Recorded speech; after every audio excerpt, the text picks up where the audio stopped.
12th. Have a motion on the minutes? All right, all those in favor say aye. Opposed is nay. Thank you very much. Hope we don't have any nays because they won't pass if we do.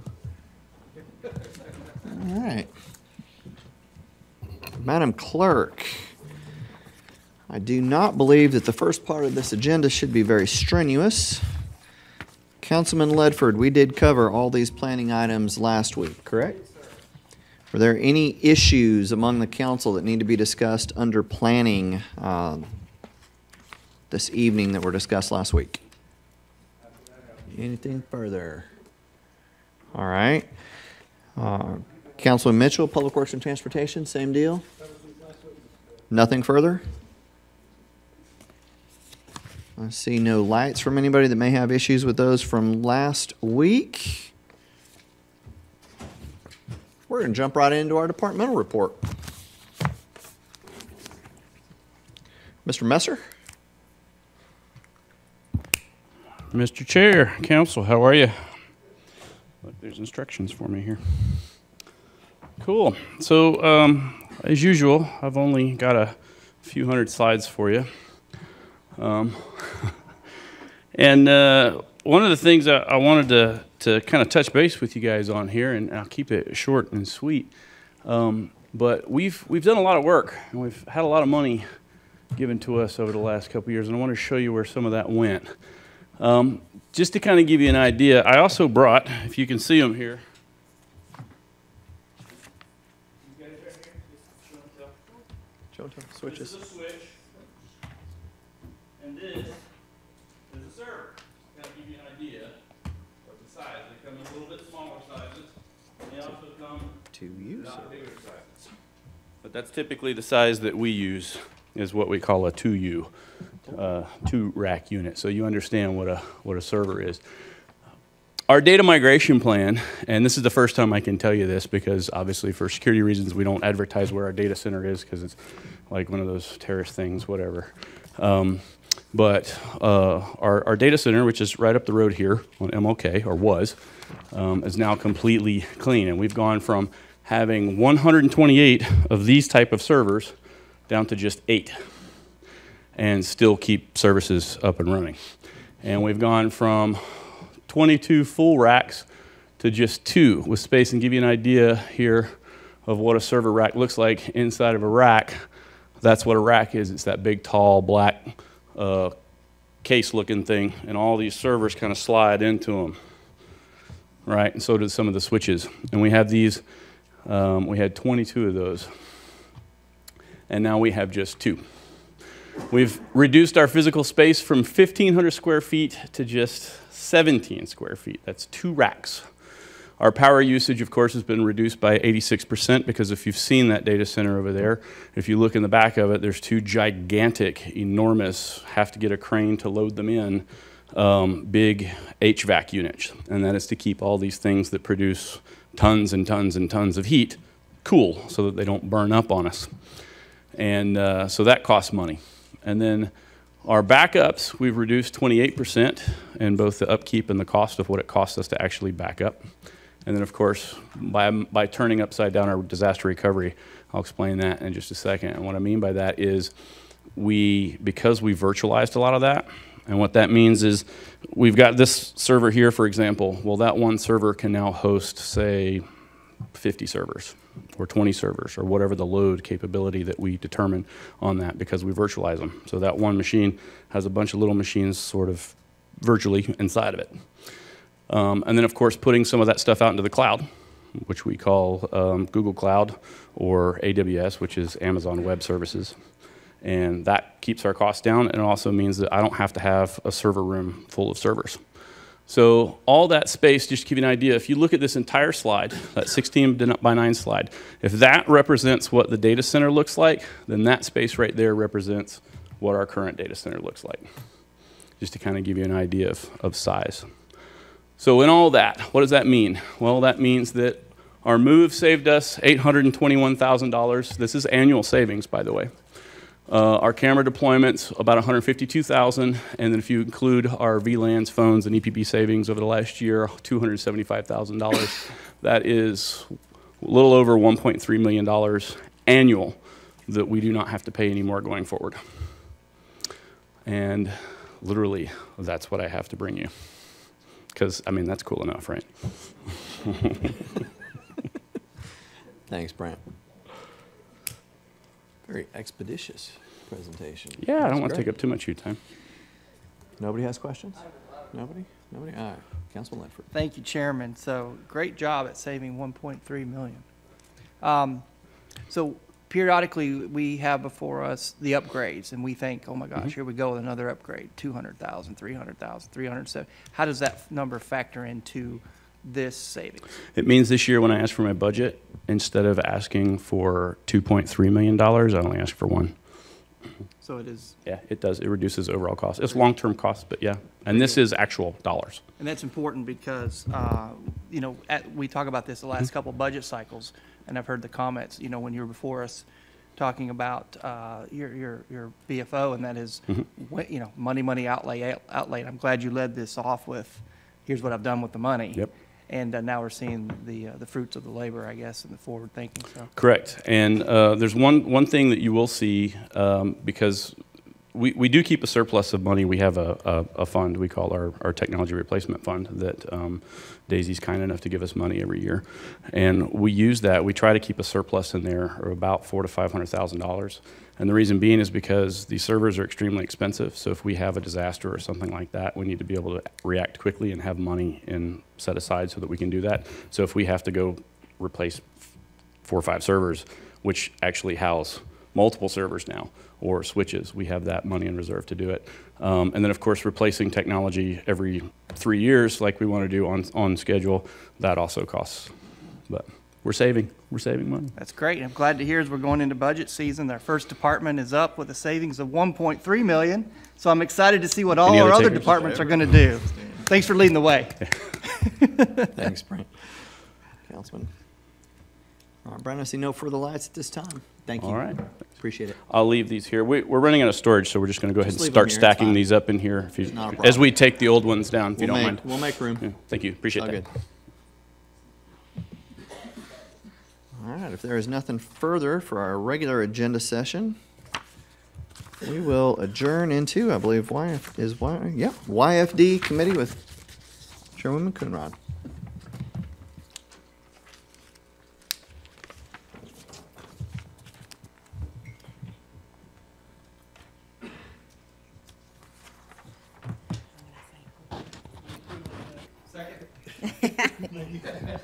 All right. I appreciate y'all having my back. What's up, man? All right. We here today, we're gonna have a presentation from the best department around, YFD. Thank you, Coach.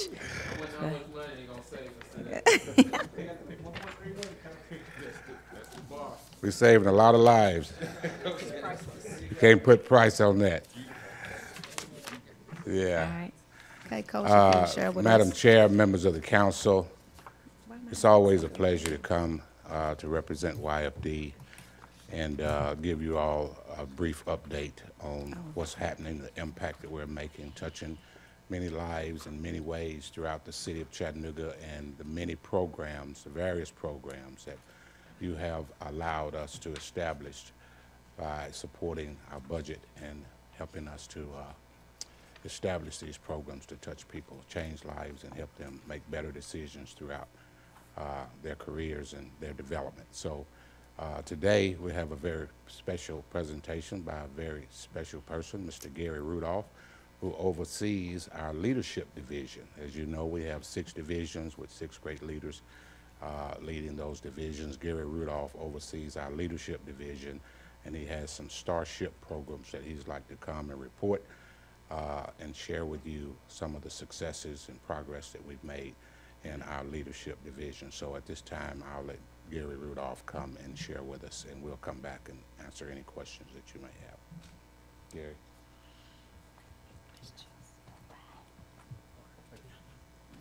Good afternoon.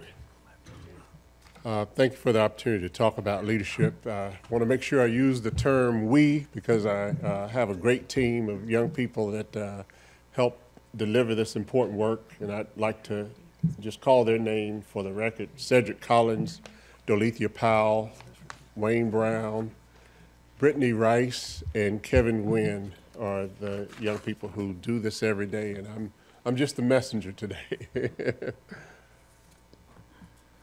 Let's see, am I clicking here? Let's see.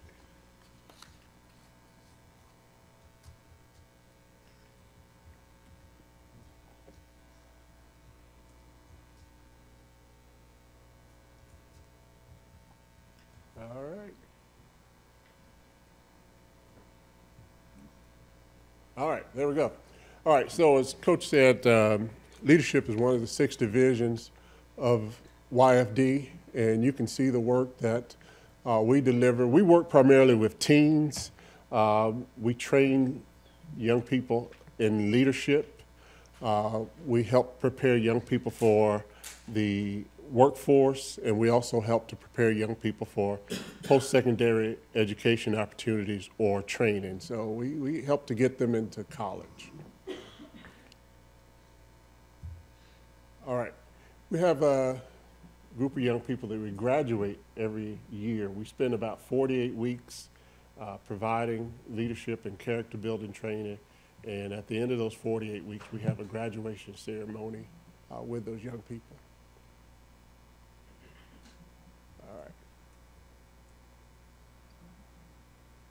All right, so technology is not working today. I always have a backup. I want to talk about the 3 initiatives that we work with. The first one is the Chattanooga Ambassador Program, and it is the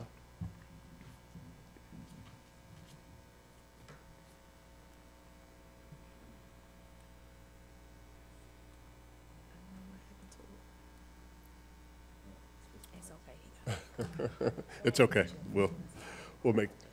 So the first one being the Chattanooga Ambassador Program, or CAP. Again, these are high school juniors and seniors, and it is a character building and leadership initiative. We always tell our young people that we can help you get an opportunity, but it's up to you to be able to keep it. So that character building is important. It goes hand in hand with those leadership opportunities.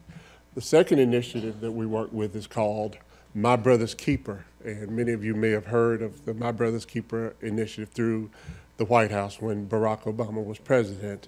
And the idea was to explore ways to come up with better outcomes for boys and young men. And the last initiative that we work with is called the Youth Opportunity Initiatives, and we work in those underserved communities with disconnected youth. So often we believe that everyone can take advantage of our resources, but if they are out of the way, or if these are really young people, to have an expectation that a 7-year-old can navigate across town to come to a YFD center is, it's really not realistic, because there's some dynamics in that will cause safety concerns. Time of day is important. So we take those resources to those young people in those underserved communities. And they are disconnected from those resources. So we try to make sure that we give them the best experiences that they can have. Our Chattanooga Ambassador Program was started in 2013. We have signed our 200th participant. Again, we work with them for a period of about 48 weeks. This is our 6th generation, so each 48 weeks we call them a generation. We have a 98.7% success rate. I'll take just a minute to tell you about the 2 young people who didn't make it. One of them was in a foster care situation, left that situation, moved out of town, and we've not been able to contact that young person, so we can't claim credit for them. And the second young man, as a lot of them do, in the wrong place, the wrong time, had to spend some time in jail. While he was in jail, he wrote us a letter and said, I got my GED because I didn't want to let you guys down. And so we believe that we had an impact on that young man's life. So those 2 we don't count as success, but we do have a 98.7% success rate of them either going to college or going into the workforce. We have young people enrolled in 16 colleges and universities across the nation, and we've not even placed Generation 5 and Generation 6 will sign tomorrow. So that's another 60 children that will be placed in colleges and universities or in the private workforce in Chattanooga area. And those young people, we believe, touch another 1,025 lives with the work that they do. We have this, what we call the exponential effect, where we give those 30 young people the best opportunities that they can have as we're training them. They go out into the centers and into those communities and help us do this important work with underserved children or those children that are disconnected.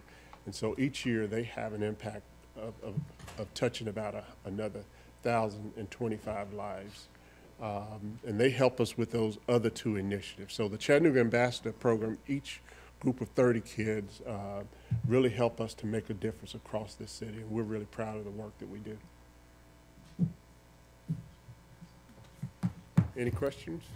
Thank you, Mr. Gary. Any questions?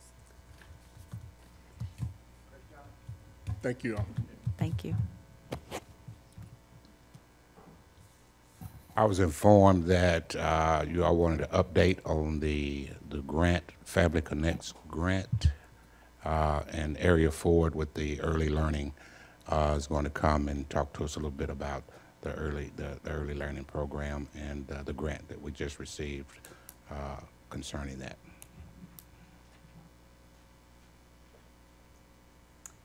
Hey, Council, thank you for having me.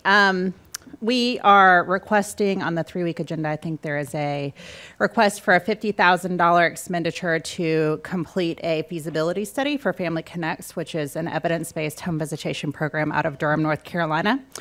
This was written into 2 out of the 3 grants that are supporting it. So there's $25,000 from National League of Cities. That was approved maybe about a year ago. And then $150,000 for the Pritzker Foundation for a Pritzker Fellow. And then $130,000 from the Smart City Venture Fund to match the Pritzker Fellow work. In November, we hired Caritza Jones. She is a seasoned pediatric social worker, and she is the Pritzker Fellow. She's been working with us, doing an awesome job. In December, we sent out a family survey. We had over, I'm so sorry, I got nervous. I have 100 respondents from around the city answered the survey. The feedback we got was that some communities only have 20 families who answer it, so they were super impressed by our Chattanooga way and how we get families engaged and responding. In January, we had 2 community forums on Family Connects, and then we had 2 family focus groups. We were going to have 4, but that great snow that we had wiped out 2 of them, so we did interviews with families who couldn't make it in this driving snow, so we talked to them over the phone. We have interfaced with the Tennessee Department of Health. They hold the grants for home visitation for the state. They're very interested in what we're doing in Chattanooga, and we have potential collaborations with them. They're interested in leveraging the work to see what we can do to align with them, how we can make our funding or ideas work together for the betterment of Chattanooga. And then upcoming, we will be interfacing and presenting to the pediatric community, OBs, the faith community with Health and Wellness Ministries, Opportunity Zone Families, La Paz, and then Early Matters out of Chattanooga 2.0. So we're doing a lot of due diligence, seeing how this will fit into the community, making sure that there's investment from the community and thinking about home visitation. We'd love to present to you if that's something you'd be interested in. And then in March, there is a planned site visit to take a group to Durham, North Carolina to see how this home visitation program works in the kind of mothership. So if any of you all are interested in going to that, let me know. We'd love to have somebody come with us. It'll be a 2 to 3 day visit, learning from them. In April, there is a cross-site convening in Salt Lake City with the Sorensen Impact Group. They're doing the evaluation of this project across the country with the fellows to learn from other communities and share our work. So that's where we are. It's a 1-year project. We're just getting started, obviously. So we'll continue to come back to you and give you updates about it as we move forward. That's the 50-cent version. Does anybody have any questions or want further information? Thank you so much, Aria. And Thank you. I just want to say, see, this is exactly why YFD is the best department around, that we requested that information not even an hour ago, and see how they showed up. I mean, I a little appreciate shaky at that. first, but I got it right. So, Any Yeah. other questions? Thank you. thanks, y'all. Appreciate I it. appreciate it. So I guess what's next? Economic development. Anything else for YFD? Thank all of y'all for your support. You're welcome. And thank you all for taking the time out of your schedule to provide us with an update. We appreciate that. So next, we've got economic and community development.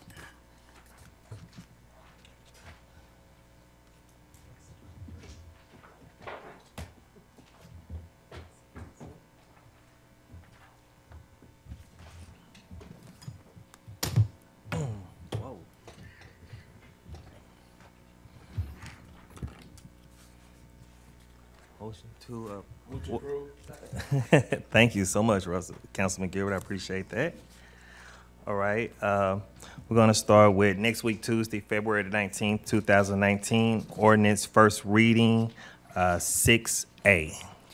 An ordinance to amend Chattanooga City Code, Part 2, Chapter 21, by remaining the chapter property maintenance, deleting Articles 1, 2, 3, 4, and 6 relative to housing, and replacing with new Articles 1, 2, 3, 4, and 5 relative to property maintenance, renumbering Article 5, referral service, to Article 6, referral service, moving Article 8 to new Article 3, Division 4, relative to the administrative hearing officer, deleting Chapter 18, Sections 18-158 through 18-170, relative to litter and overgrowth, and adding Appendix A to Chapter 21.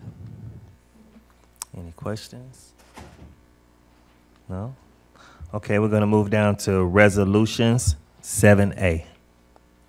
A resolution authorizing the mayor to execute a second agreement to exercise option to renew with the Chattanooga Housing Authority in substantially the form attached for a term of 1 year for the use of the gymnasium at Cromwell Hills Apartment to operate programs for youth, young adults, and families on the property located at 3940 Camellia Drive.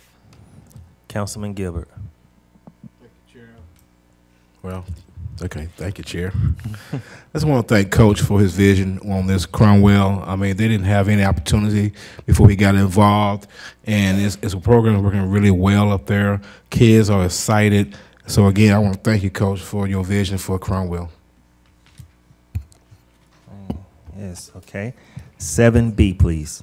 A resolution authorizing the mayor to execute a second agreement to exercise option to renew with the Chattanooga Housing Authority in substantially the form attached for a term of 1 year for the use of Sheila Jennings Wellness Center to operate programs for youth, young adults, and families on the property located at 1201 Poplar Street. Any questions? None, seeing none. All right, 7C. A resolution authorizing the administrator for the Department of Economic and Community Development to award home program funding to Habitat for Humanity of Chattanooga for the development of 4 affordable home ownership properties in the amount of $160,000. Questions? Seeing none. Hold on a second. Okay. You have a question, Ms. Coonrod? Okay. Councilwoman Coonrod? Thank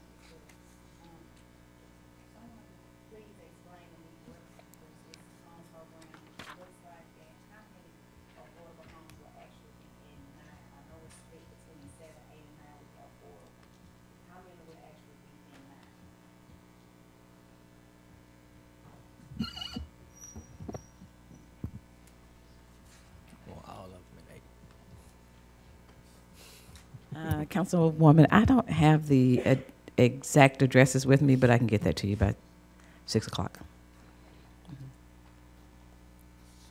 Thank you. You good, Councilwoman? All right. Thank you. 7E.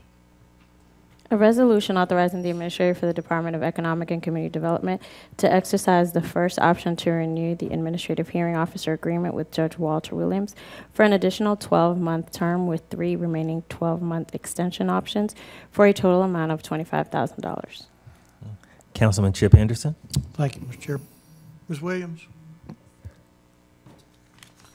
I don't really have a question about this resolution, but I do have, could we get by next week maybe just a report of like how many cases we've heard through the administrative hearing officer and what the results? Sure, definitely. We actually have that information. I can have it for you by 6 o'clock. Okay. Yeah. Thank you. Look at economic and community development. You see that? Good work. Thank you, Ms. Wood. First best department. All right, now we have a public art plan presentation. You need to read this. Did she read it? Oh, you did? I do apologize. Hold on 1 second, please. I thought we read that. 7E. A resolution authorizing the acceptance of a City of Chattanooga 2019 Public Art Strategic Plan and authorize the Chattanooga Public Art Commission and Public Art Division staff to advance public art policy recommendations. Thank you, ma'am. The floor is yours. All righty. Thank you, councilmen and councilwomen, for having us this afternoon. Last May, we embarked on a planning process to better understand what this community would like to see for public art in Chattanooga over the next 10 years. So we are really excited to have our consultants here today to report to you on that process and present the recommendations to you. You should have all received the plan in advance, so I hope you've had a chance to look at it, and I really look forward to you hearing from our amazing team. And we also extended the invite to the community, as this will be the first time those who participated in the planning process also get to hear from the consultant team with the recommendations. So I want to thank the city and city council, as well as the Lyndhurst Foundation and the Footprint Foundation for funding this strategy. I'd also like to recognize the Public Art Commission, if you'd please stand. We don't have all our members with us today. We have 11 commission members who were very supportive to these efforts. And we also have a Public Art Plan Steering Committee, if you would please stand. And again, we don't have all of our members with us today, but thank you all for your generous support and efforts. I also want to thank our partners who helped us reach out to the Chattanooga community. We did extensive outreach to ensure that we got a broad cross-section of the community giving input into this plan. AIA Chattanooga, Causeway, Chattanooga Chamber of Commerce, Chattanooga Design Studio, Chattanooga Neighborhood Enterprise, Chattanooga Workspace, the Festival of Black Art and Ideas, Glass House Collective, Stoveworks, and of course, the many city divisions and city staff. And I'd also like to recognize my staff, Kat Wright, and thank all the city team for their efforts in this process. And finally, I want to introduce our consultants, Gail Goldman and Barbara Goldstein. They have a wealth of experience, and it's been a true delight working with them. Gail has conducted 26 city, county, and transportation-related public art master plans. She has directed the public art programs for the city of San Diego and the state of Colorado. Barbara has conducted 9 public art master plans and directed public art programs in Los Angeles, Seattle, and San Jose. She is the author of Public Art by the Book, recognized as a definitive primer in the field, and they've both worked with cities from around the country, large and small, to develop action plans and strategies for public art programs. So we're very fortunate to have worked with them, and I will turn it over to them to tell you about the plan. Thank you to Caitlin and Kat, and also members of the City Council, and certainly to all of the community that showed up today. The community has been absolutely instrumental in driving the recommendations that are in this plan, and we are really eternally grateful. We also have had a phenomenal experience here. We feel like we are amazing ambassadors for Chattanooga, and we are, as our last trip, we're already feeling some nostalgia for the time that we've been able to spend here. Everyone has been so warm and welcoming. We also, in terms of what we have found here, art is thriving. There's an incredible legacy that already exists here in Chattanooga. the communities and the residents have, and business leaders have done a remarkable job in terms of their ongoing support and passion for public art. And it's evidenced in projects like the 21st Century Waterfront, Ross's Landing, the Tennessee Aquarium, the Glass House Collective, mark making, the Sculpture Biennale, which is, all of them are exceptional. There's been a lot of art that has been integrated into downtown projects. There's a really successful and much loved Art in the Neighborhoods program. And there are changing displays of artwork, all of which really enrich the experience for residents and visitors alike. You know, as Chattanooga continues to grow, art has a really important role in helping to address and fulfill so many of the goals of Chattanooga and the city. You know, Chattanooga is clearly already a leader in terms of placemaking, in terms of building knowledge industries, and creativity of all kinds, so that the goals that public art can also piggyback on are, you know, making Chattanooga recognized as a arts and culture destination that has great recreation, as a technology center, and also, you know, as a center for education and you know, medical advancements. Okay. We conducted a really extensive outreach program, and we really need to acknowledge all the community members and the Public Art Chattanooga office for connecting us so broadly. We actually had 32 individual interviews. There were 7 focus groups. We held 2 open community meetings. There were a number of spontaneous pop-up opportunities for input. We also created a survey in English and Spanish that generated 222 responses. And of course, we did a lot of study of existing plans and the analysis of you know, documents, and with, again, great thanks to all the city divisions who've been so generous in you know, making this information available. This, just quickly, I wanted to give you an idea of our trajectory beginning in May of last year. And I just want to point out some of the focus groups, which we had actually 2 with local artists, social change leaders, urban design professionals, business leaders. Okay, and these are just some examples. We have to say, we had 2 with local artists, and from our collective experience, we have to say that the turnout of artists here in Chattanooga was so impressive and really set a new precedent in our experience. The image in the middle was our focus group with the African American arts leaders, and on the right was one of the public sessions that we had just after the grand opening of Miller Park. And then quickly again, just to point out a couple of focus groups with builders and developers and the African American arts leaders. And you can see for yourself the number of outreach that we were able to conduct. So the key findings that we had were generated by all that we heard.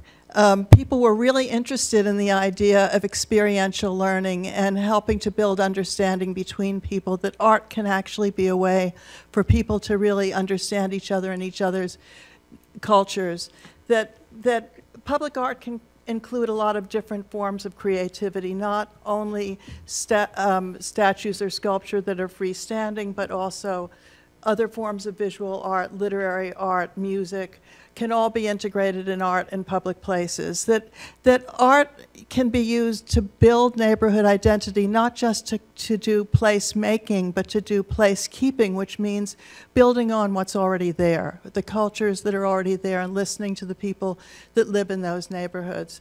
That it can help with things that the city is doing anyway, like enlivening the pedestrian and cycling experience and making them more safe, and connecting people to their history and culture.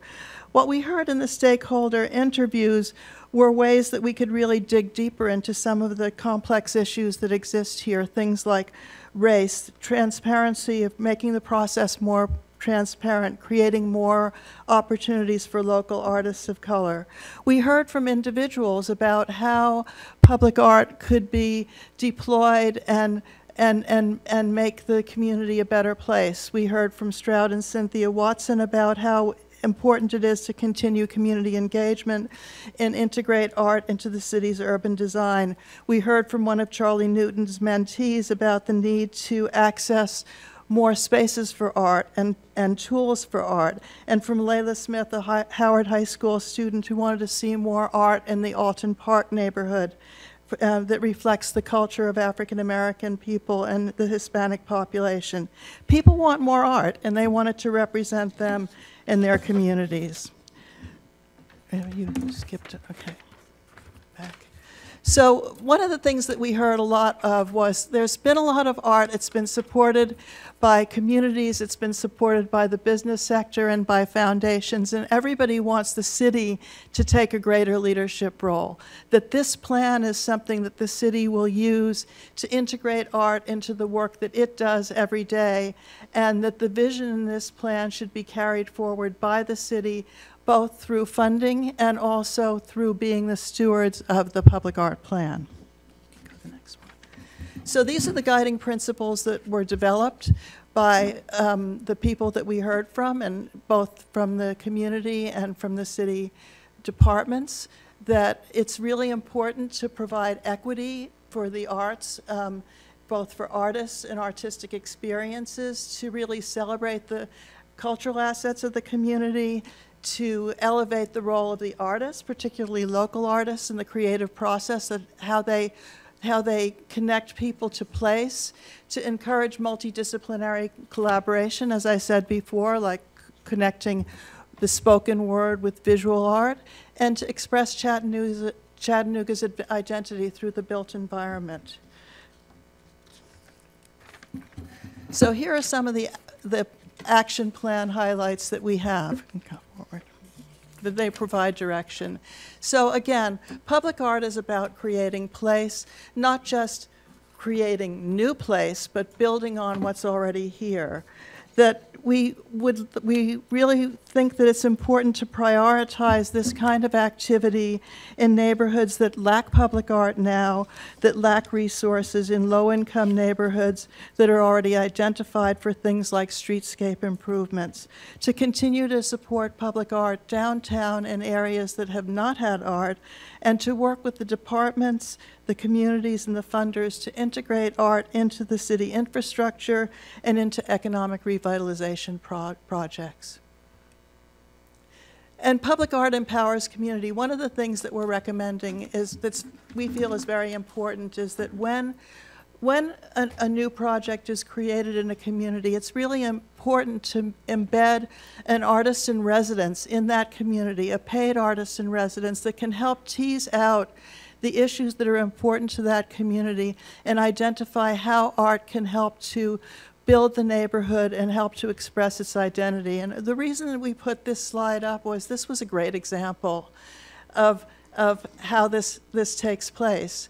The whole work that was done by Splash Studio and Studio Everything to develop billboards during the time that Usher was doing his special on television was really an inspiring thing. And we had heard when we met with the African American Focus Group that how important it is to be able to create artworks like billboards that show young people that art is a possible career, that there are people that look like them that are creating art, and that art is a way of really enhancing the community experience. Next slide. One of the things that is so valuable about public art is it really is an economic driver. What we are recommending is building, the role of the city as the resource of knowledge and experience and training and guidelines to help other entities within the city be successful. So we're talking about really capitalizing on the amazing partnerships, which are unique to Chattanooga, we have to say, that are also really impressive, by creating guidelines and toolkits that can be utilized so that the process of selecting artists and the criteria for artwork are standardized. We're also suggesting a kind of entrepreneurial structure so that if those private or nonprofit organizations are interested in having professional administration, that they can actually, with a fee for service, hire the Public Art Chattanooga, who will, in addition, have a roster of qualified professional public art managers that can be available to provide that assistance. And also, partnering with the existing organizations in terms of the promotion of Chattanooga as a cultural destination by having itineraries integrated into the convention and visitor centers that deal with public art.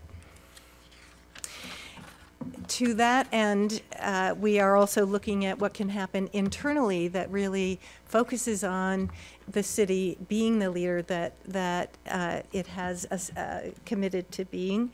The first would be a short-term budget policy that would focus on select capital improvement projects as to have art incorporated in them.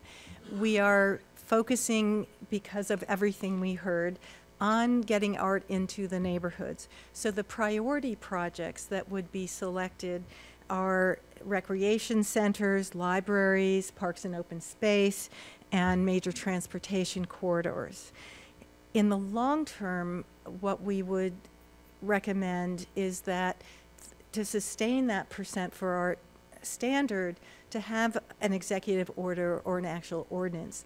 There are more than 450 % for art ordinances in the public sector throughout the United States. So this would be a really important direction for you to consider.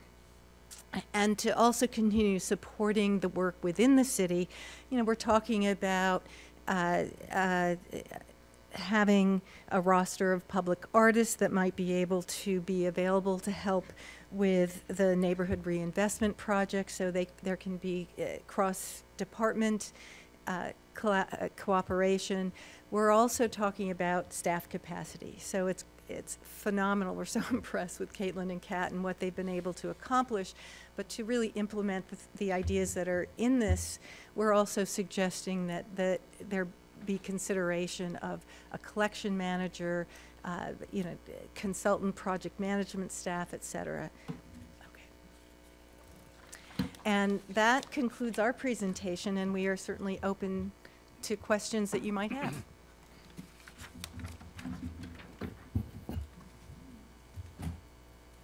Okay, do we have any questions? Seeing Councilman Chip Henderson. Thank you, Mr. Chair.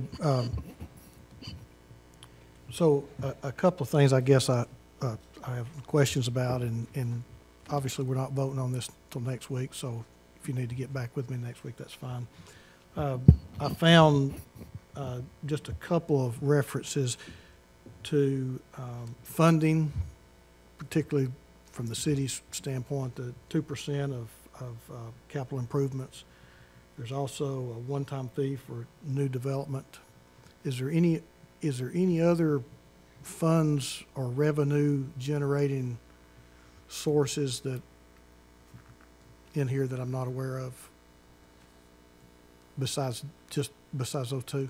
I think those are the only two recommendations from the city, and of course, continue to partner with our private funding partners, as we have done, continuing to seek matching grants for the city's dollars. But as far as city contributions, those are the only suggestions to pursue. Okay. Now, when you say this, those suggestions came from the committee? far as the 2% of the capital improvements From the consultants and the community. in the community? And how much money will that generate? Well, it would need to be calculated every year, so depending on the capital budget, that would fluctuate. So, Give me an estimate.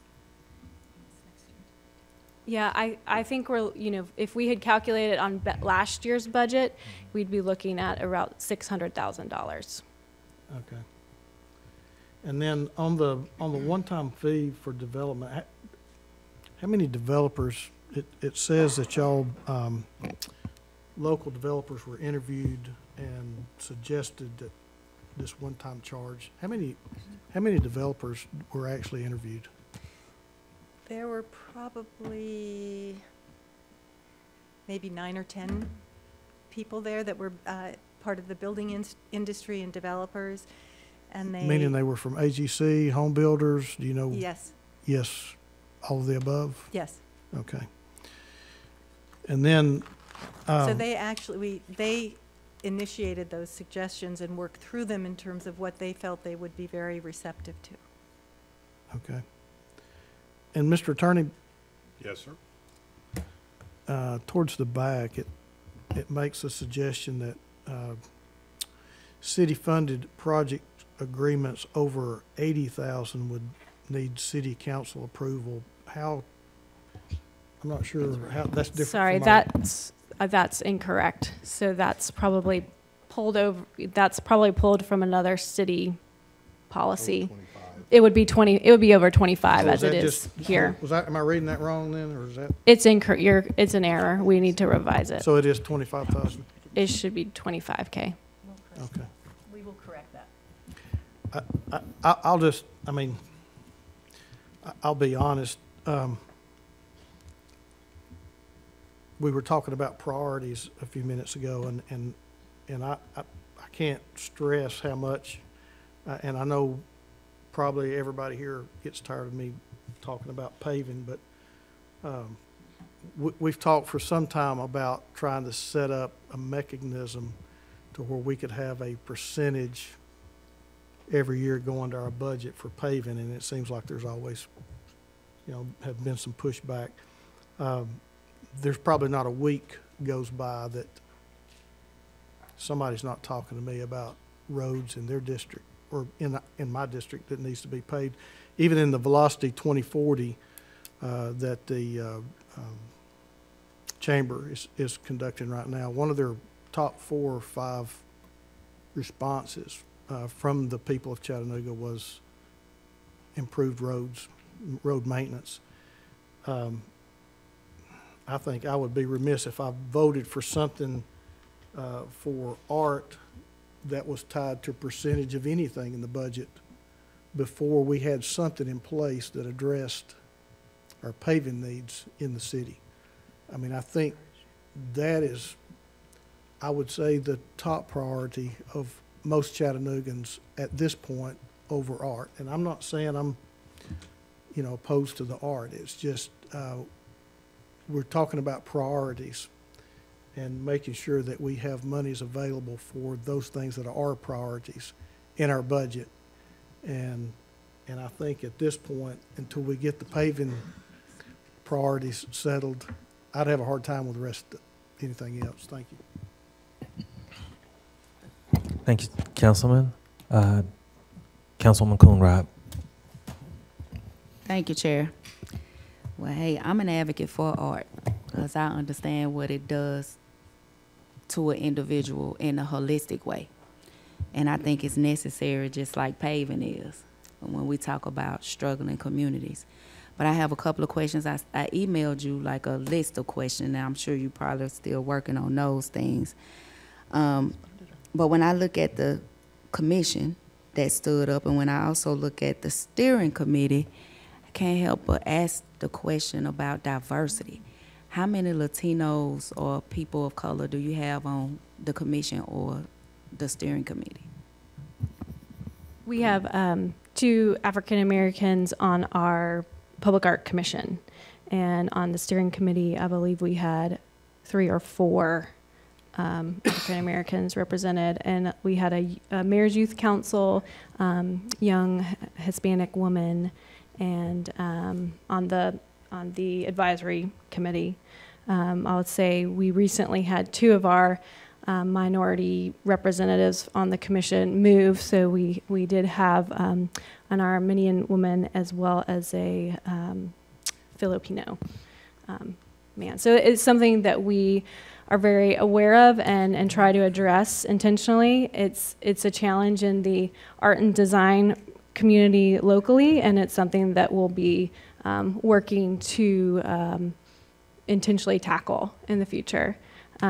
So that's something that is always top of mind, and certainly on our selection panels that work to select artists for the projects and the communities we're working with, we're always making sure we have an accurate reflection of that community on a selection panel. Right, because that's important. So how can we get people on your radar to be a part of the steering committee or be a part of the commission? It's every year when we have any vacancies on the Public Art Commission, it's something that we advertise openly on the boards and commissions site, and it's something that we're happy to share those opportunities with anyone that's interested.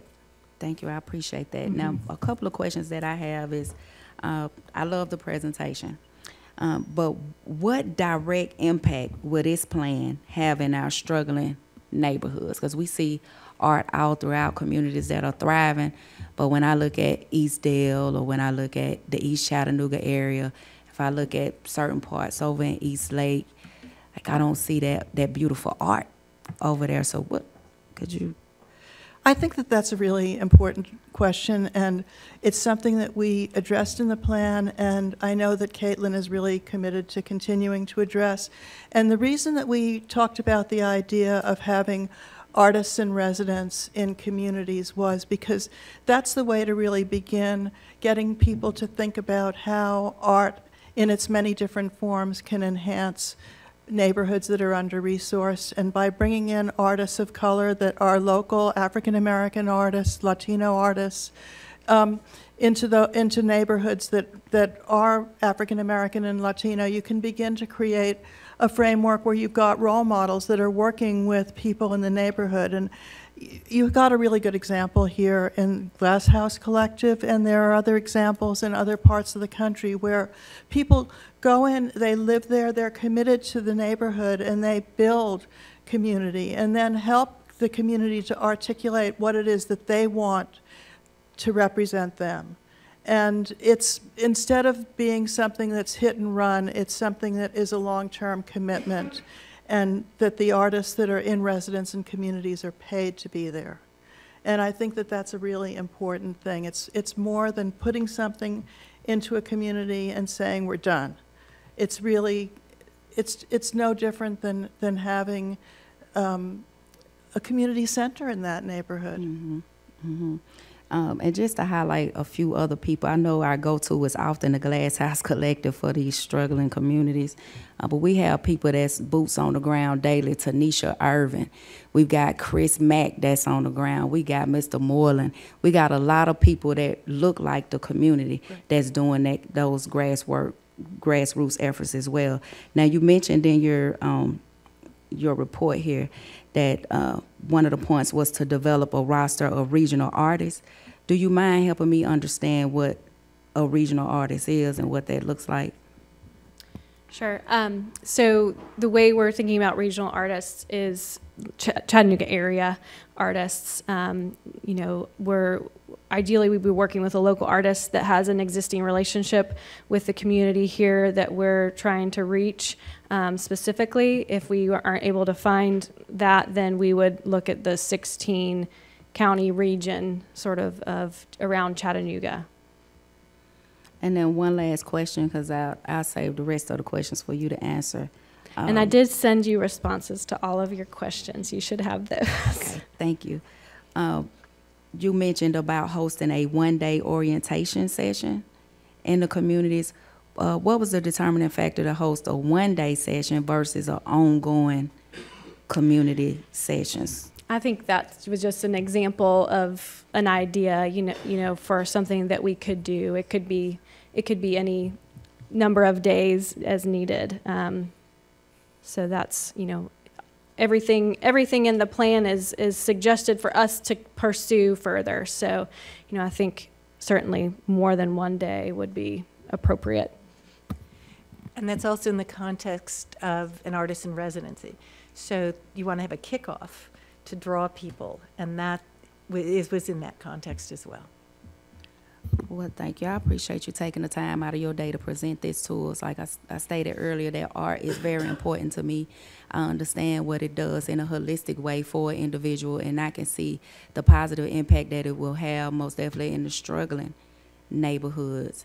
Where you could take somebody that's a gang member and introduce them to art, and it's going to change their whole life around in a positive way, because it's an outlet for many members in that community. So I will hope that you all continue the initiative to push that art is inclusive, to be in those areas as well, and not just in downtown. Downtown is beautiful.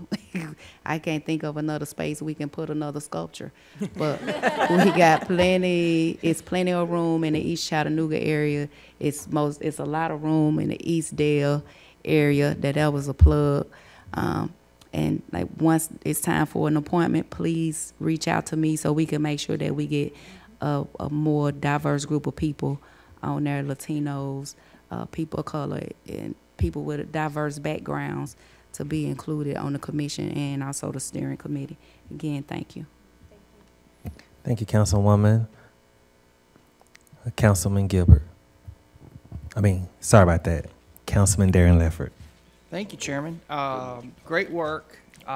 It's very energetic. It's very bold. It's very comprehensive. My first question would be, is this an all or nothing? Okay, that's good. I feel like that's maybe some of the reservations that you're probably hearing is, here it is, take it or leave it. Right. No, these are all recommendations coming from the consultants. The draft policies that are in the appendixes will all be pursued by, staff and the commission with consultation. You will vote on every single item that comes before budget. So this is their report, it's their recommendations, and it's for us to do what we will. Very good. That's great to hear. As you know, I make my living in the arts. It may be on the commercial end. I put lots of things on lots of different types of materials, so I definitely appreciate the passion here. I have a couple of business type questions, though, for you. And if you could help me with a little bit. In your short-term funding, when you say developer fee, a one-time fee, my brain says to me a one-time tax imposed by cities and applied to new development. Can you? That's kind of freaking me out. and how you got 9 developers to agree to that? I really would like to sit in on that. They suggested it, and it was based on their interest in being able to contribute to public art in Chattanooga. And certainly a great example is Mitch Patel and the Edwin Hotel, which has a phenomenal collection of local artists. No doubt. So Mitch and others said, at this juncture, we don't want to be taxed by % for art, but what we are willing to do is commit to a one-time fee, because in the big picture, it's really ultimately a very manageable amount in comparison to everything they're spending on the development. Okay. So from their perspective, they didn't see it as a tax. They saw it as a contribution. Is it volunteer, or was this something that you anticipate City Council having to impose? Volunteer is, I think that's up to you to decide when it comes time to consider that. But it could be either, depending on how you want to pursue it. Very good. Thank you. The next question would be, and this may be, Dallas, you may need to get back with me on this, but you're diving into, planning and zoning is my committee, and you're diving into form-based code, changing out percentages in storefronts. I'm not sure we can do that in form-based code with the 80% transparency. So I'm just going to leave that out there. for LDO to get back with me on, but I had a question about form-based code. It's pretty tricky stuff. And then, talk to me about your funding source from TIF districts. I'm a little interested in that. By the way, I have read this thing. It is in our depth. understanding is that there are not a lot of TIF districts, and the city staff folks involved with that suggested that we include it as something for consideration in the future. So it's future TIFs. Yes, Okay. and also just one of the things that we worked diligently on, along with Caitlin and the rest of the city staff, was to make sure that whatever we recommended in the plan could be implemented if the city council chose to do so. So we did vet the issue of the storefronts with that department, and so it's again something for consideration. Okay, very good. My last question is, in Appendix B, I was studying your number. I had 220 written down, but thank you for the 222. And I noticed, and I was looking for zip codes, and I did notice that mine was missing. And I also noticed, and I emailed Caitlin on this, that my district was not even on your map. So I've got a couple questions about the East Brainerd area not making it to your future location for art, and we like to think we're pretty up and coming over there and contribute quite a bit. So the pot. map that you see in there is just a visual of what actual community members put dots on a map of where they might like to see public art. It's by no means inclusive, comprehensive of all the potential locations, but the consultants wanted to kind of just show at a glance, like, okay, this is where the community is showing interest. I think through the different strategies we've outlined, the intent and hope is that we're reaching all the districts with public art through, capital projects and neighborhood projects, but there was no intention to leave that out. And then I think that the survey, I can provide the complete survey results, but only the first page of each survey question is shown in the appendix, so I'm happy to provide you the full survey stats to make sure we've got zip codes in East Brainerd. Well, and I appreciate that, because I was looking on the list of participants, and recently we were talking about another big area that we're considering out of planning and zoning, which is ADUs, and we had 170 participants. I'm sure Dr. Burrs is just twisting over there on that one, and I'm only seeing 222, so it's kind of a similar number out of 170,000 people. So I think I just wanted to kind of point that number out that we're thinking about. I'm really glad that you did this as a person with a fine arts background. I think there's a lot of energy and a lot of goodwill in here. And I'm glad that it's not an all or nothing kind of proposal, because I think working together we'll find some sort of best fit for Chattanooga. And I appreciate your hard work. Thank you, Chairman. Thank you, sir. Councilman Gilbert. Thank you, Chair. You're welcome. You mentioned other organizations that put money into the arts, correct? So if the city said not to do this, how would that affect your other individuals that want to give?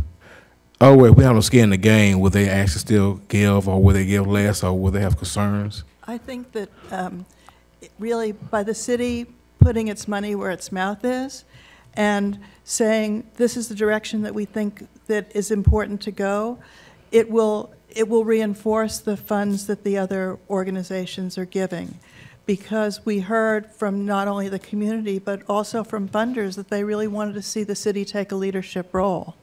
So I think that it will actually enhance those contributions, and it will also make the city more eligible for things like funding from the National Endowment for the Arts and other major funders that are outside of Chattanooga, because a lot of national funders want to see cities make a commitment as well. And going back to the past, I believe that a lot of companies have set up businesses here based off the art. I think VW is one of them. So that created jobs in the area. I'm curious of, if we did not have the art, how much would the art affect tourists coming to our city for the dollar amount? Because if we have art and they come for the art itself, then it's going to generate money within our city so that we don't have to go up on our taxes for our constituents. So how, do you have some numbers on that? I do. So this is tied to an economic impact of the nonprofit arts and cultural organizations and their audiences in Hamilton County, Tennessee. This is from fiscal year 2015. And total expenditures of both the organizations and their audiences are $172,479,680. So there's more details on where this spending goes, but arts and cultural audiences are big spenders, and we do have a lot of people coming to Chattanooga specifically for the arts and culture that we have here. So eventually, if we didn't have the arts, we wouldn't have the tourists coming to our city. That would make us have less money for taxes that are sales. So that means that we would have to go up some of our taxes because we don't have the funds to supply the needs of our constituents. So I am very for the arts, because I know it does work.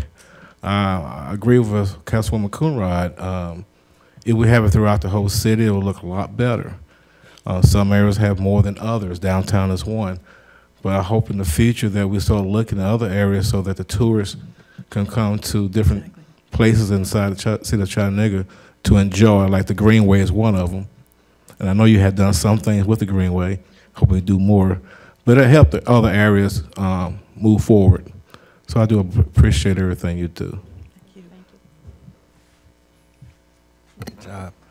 Okay, thank you so much, Councilman. A couple of quick questions. Thank you for everything that you do. Thank you for the awesome presentation.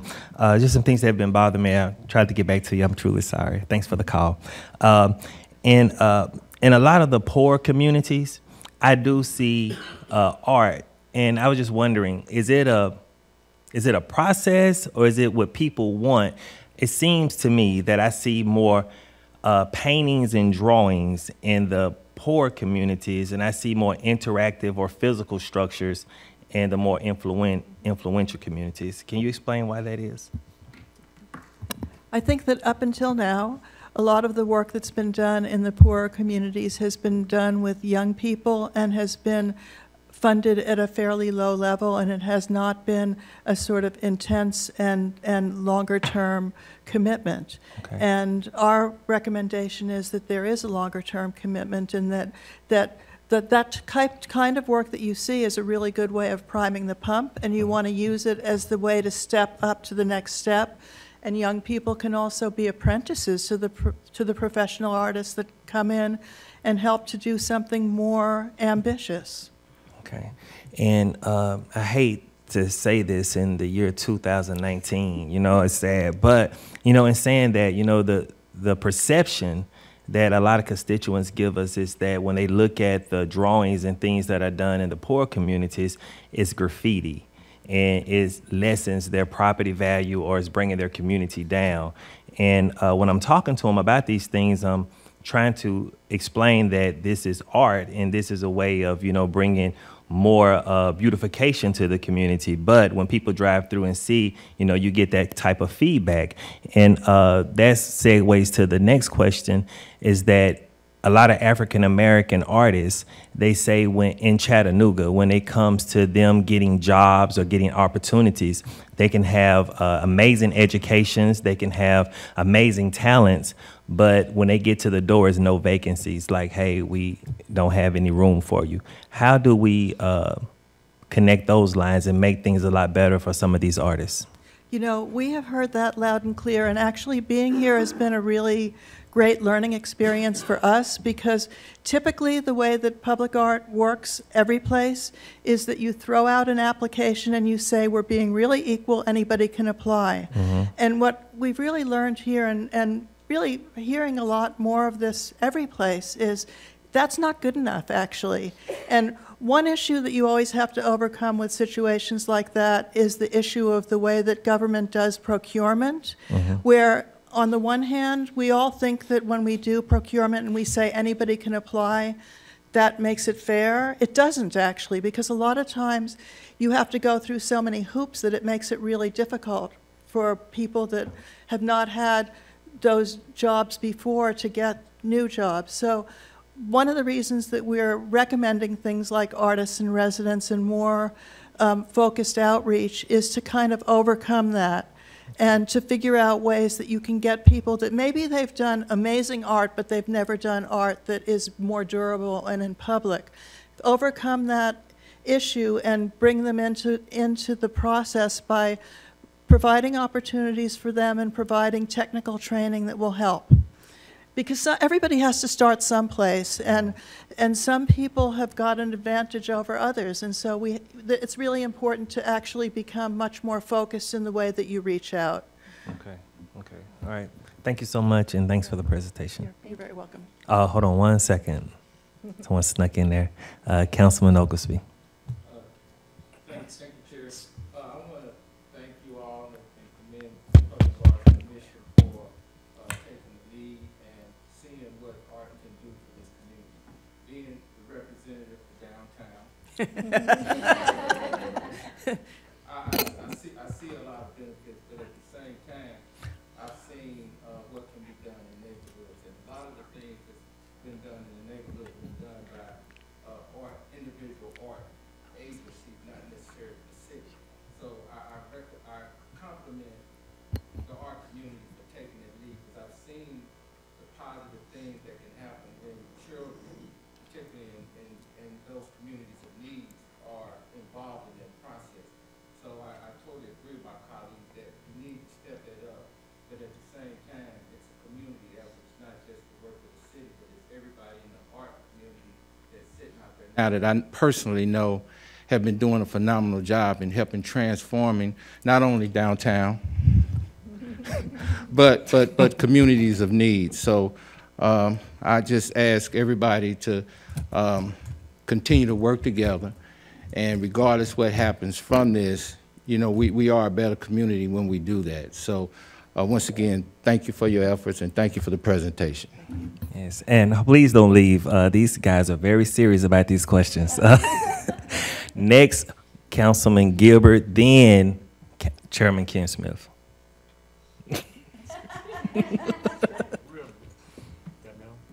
Yes, you're on. You're back on.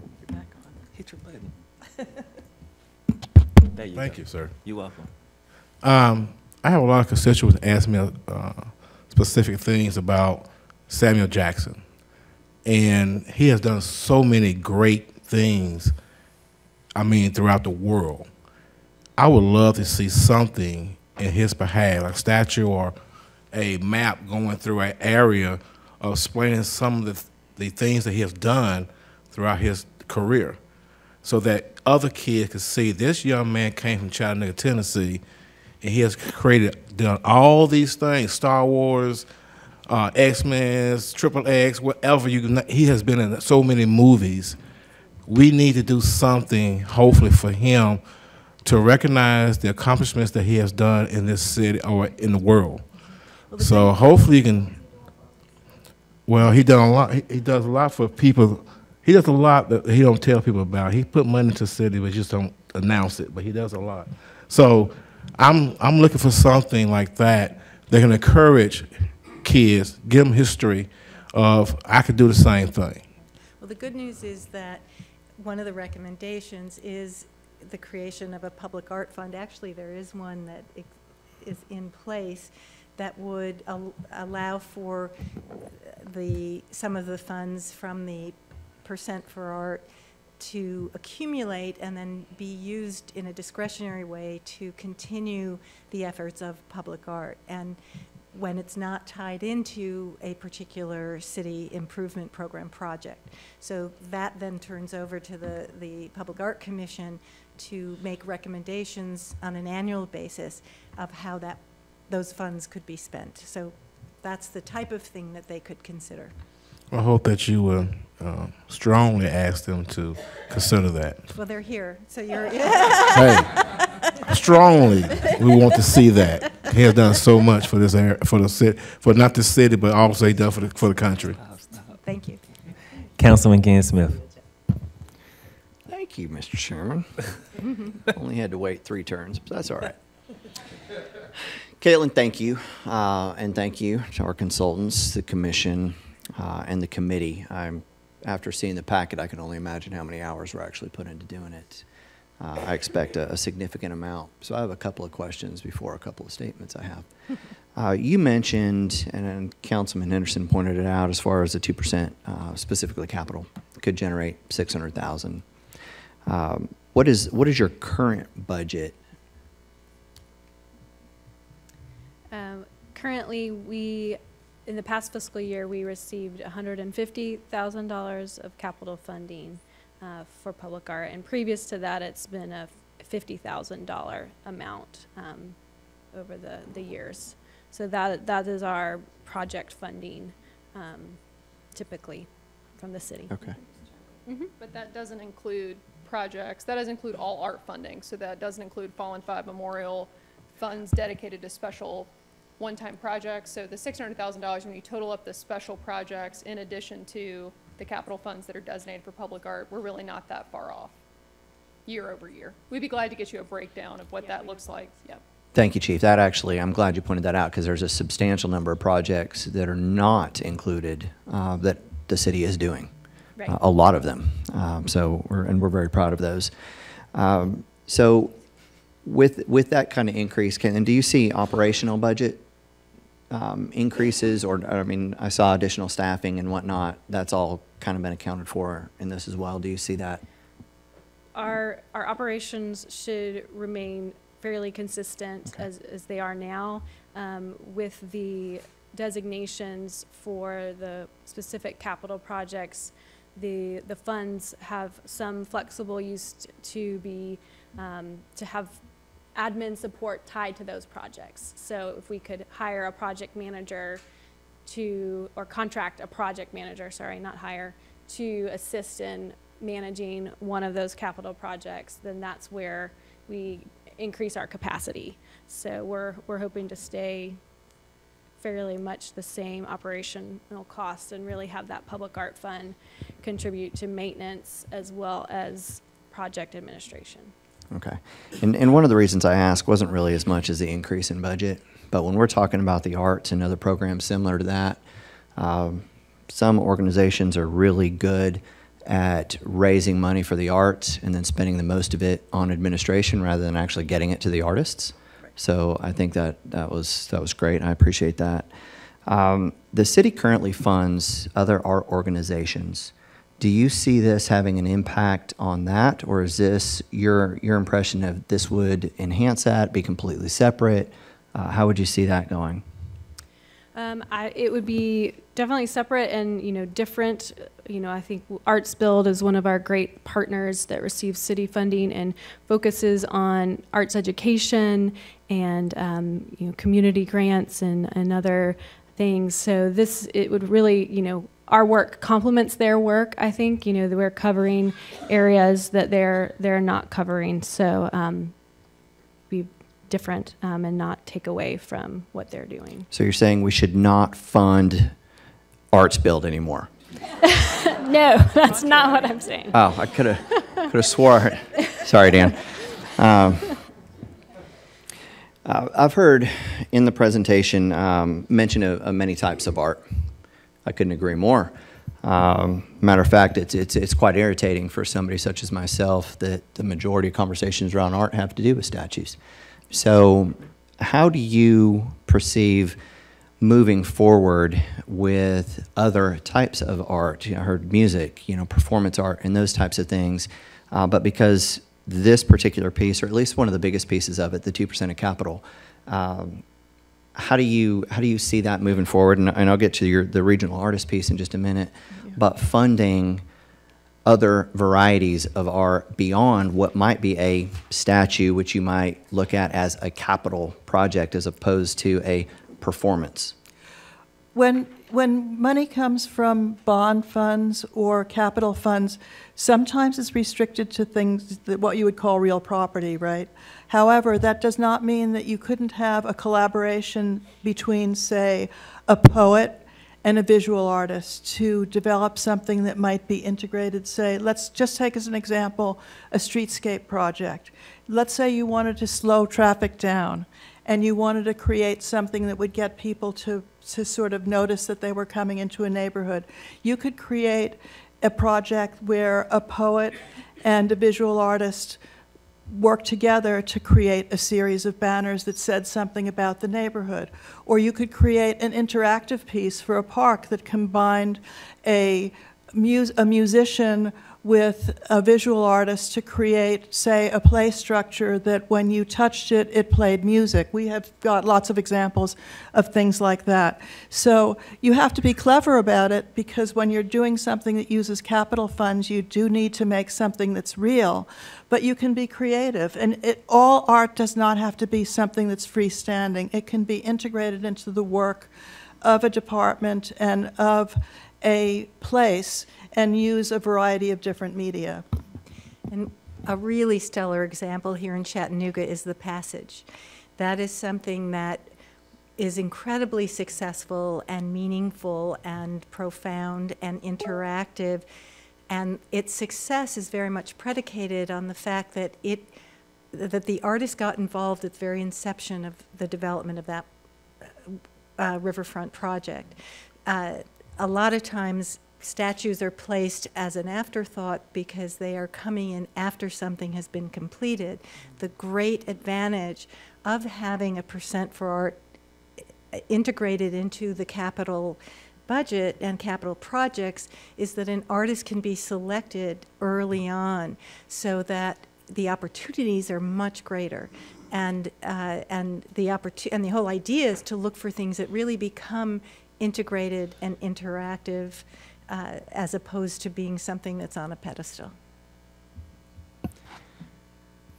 Okay, that's actually great. I'm glad to hear that it's going to be more of an interaction, because when you first hear capital, it does feel like you're going to leave out a significant segment of our art community, which would really be a horrible thing. So go to regional artists.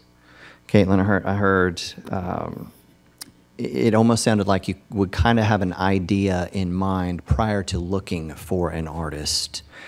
Is this something that anybody could apply for? They could apply to be a regional artist despite what their medium may be?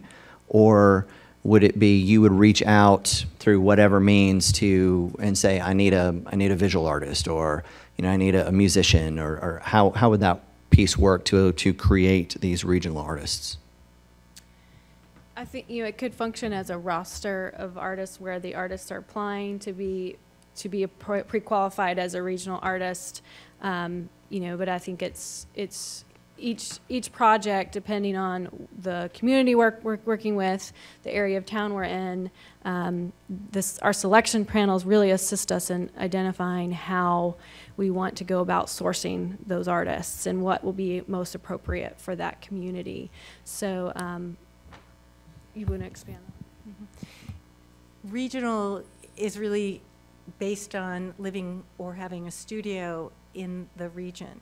So when there is an open call, any artist who works or lives in the region is eligible.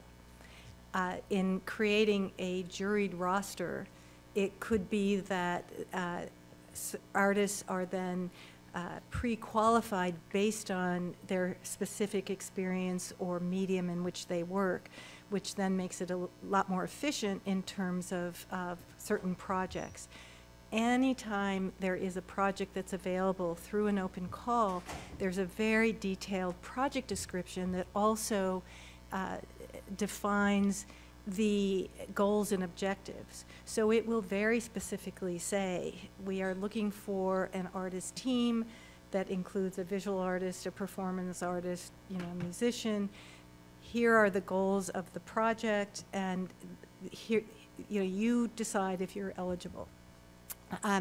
The other thing is that the panels we're talking about for artist selection, when it's based in specific neighborhoods and communities, are ad hoc panels that include residents of that community, so that there really is a very transparent process, and there's also a lot of input into what those goals become. Okay. So I have another question regarding that. Have you thought through how you would structure compensating these artists? Absolutely, and that is something that there are national standards within the public art field, and it's always critical that artists are professionally compensated. So based on the actual budget, I would say that the national average is that the artist fee itself is 20 to 25% of the budget that's available. The artist also, that budget includes insurance, fabrication, transportation of the artwork, installation, the hiring of many subcontractors who hold licenses to be able to do the particular work. So there's a lot that is included in that budget. Well, and I get that, and I understand, obviously, to create a piece. I'm really speaking more towards the person that is doing the actual writing, or the person that is composing the music, and how they are directly compensated. That goes by national standards. Within the request for proposals, one of the requirements is that the artist or team of artists comes forward with an estimated budget. Okay. And that becomes a criteria in which the project is judged in terms of its appropriateness. Yeah, and it varies. I mean, so if you were working with, let's say you were working with a dynamic artwork that required a lot of coding, so a digital piece, the artist might have a higher fee because most of the work goes into the digital thinking about the piece, and less goes into the actual thing that makes it go. In a piece that has a lot of stuff in it, more of the work, more of the money might go into the materials, but it's very important that the person that's administering the program ensure that the artist that is doing the thinking and the design work get at least 20% of the fee that goes into their pocket. And a lot of times, the administrators end up having to say to the artist, hey, don't forget to pay yourself. Don't put it all into the actual artwork. Because a lot of times people, when they get their first opportunity, they want to throw everything into making the thing. And it's really important that artists get paid. So when the regional artists, backing up just really quick, part of your criteria for the regional artists is not necessarily you've got to have a 501c3 or you've got to have any kind of, okay, great, because there's certain organizations here in our city that are working around that so that we can help get more money to independent artists. Something that's very important. Not all of them can afford a studio, as I heard mentioned. So it's good to not be excluding those artists in any way.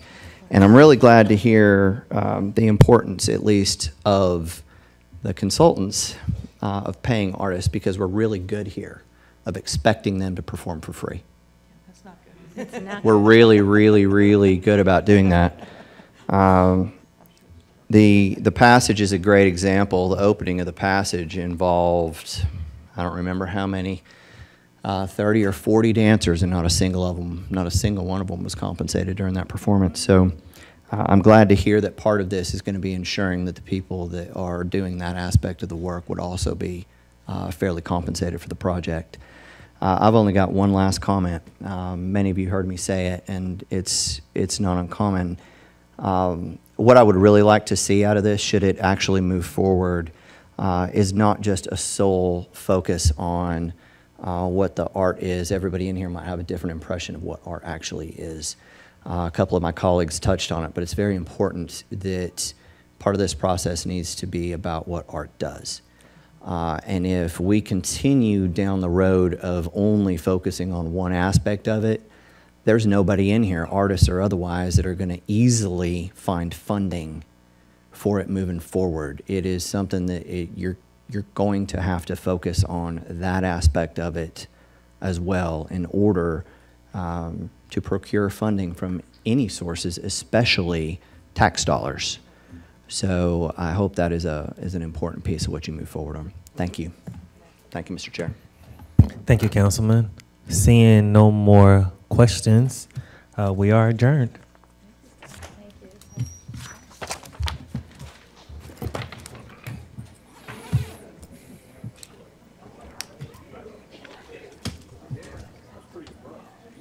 That was pretty abrupt. Oh.